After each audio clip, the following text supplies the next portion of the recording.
వి gold trusted gold buyers తాకట్టులో ఉన్న బంగారాన్ని విడిపించి ఈ రోజు ఉన్న మార్కెట్ ధరకే కొనబడును.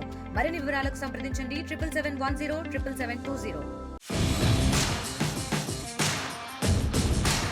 టీడీపీకి నూతన ఊపిరిగా మారిన యువనేత నారా లోకేష్ తనదైన శైలిలో పార్టీ బలోపేతానికి మరింతగా కృషి చేస్తున్నారు. పార్టీ భవిష్యత్ లీడర్గా మరోసారి పార్టీ కార్యకర్తల పట్ల తన నిబద్ధతను చాటారు. పార్టీ అభ్యున్నతికి బలంగా నిలిచే శక్తి కార్యకర్తలేనంటూ వారికి బూస్టింగ్ ఇచ్చారు.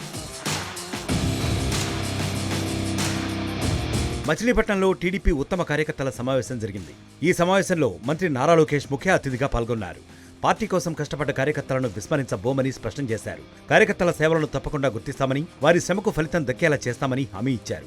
అలాగే అధికారంలోకి వచ్చాక కూటమి ప్రభుత్వం సాధించిన విజయాలను ప్రజలకు తెలిసేలా వివరించాలని పార్టీ శ్రేణులకు లోకేష్ పిలుపునిచ్చారు.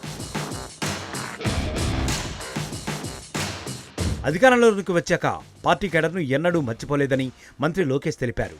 ఇందుకు చంద్రబాబు తాను జిల్లాలకు వెళ్లినప్పుడల్లా కార్యకర్తలను కలవడమే నిదర్శనమన్నారు. ఇక పార్టీ సంస్థాగత విషయాలు, సమస్యలపై చంద్రబాబుతో ఎప్పటికప్పుడు చర్చిస్తున్నట్లు వివరించారు. అహంకారం, యుగోలతో ప్రజలు హర్షించరని కార్యకర్తలకు సూచించారు. గత పాలకులు అలా వ్యవహరించడం వల్లే 151 నుంచి 11కి పడిపోయారని ఎద్దేవా చేశారు లోకేష్.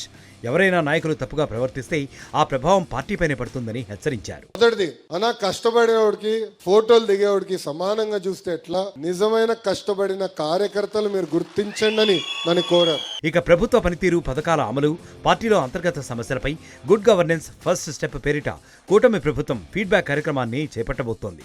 ఇక కార్యక్రమంలో భాగంగా జూలై 2 నుంచి రోజుకి 5 చొప్పున పార్టీ కార్యకర్తలు ప్రజలతో మాట్లాడి ఫీడ్బ్యాక్ తీసుకుంటారు. ఈ కార్యక్రమంలో నేరుగా సీఎం చంద్రబాబు, మంత్రి లోకేష్ పాల్గొంటారు. దీని ద్వారా ప్రజా సమస్యలను సమర్థవంతంగా పరిష్కరించడంతో పాటు పార్టీని మరింత బలోపేతం చేయాలని లోకేష్ భావిస్తున్నారు.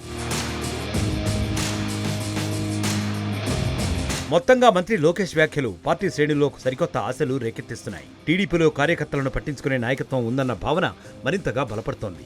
రానున్న రోజుల్లో ఇతర పార్టీలకు టీడీపీ స్ఫూర్తిదాయకం, మార్గదర్శకంగా నిలిచే అవకాశం ఉందని అభిప్రాయాలు వ్యక్తమవుతున్నాయి.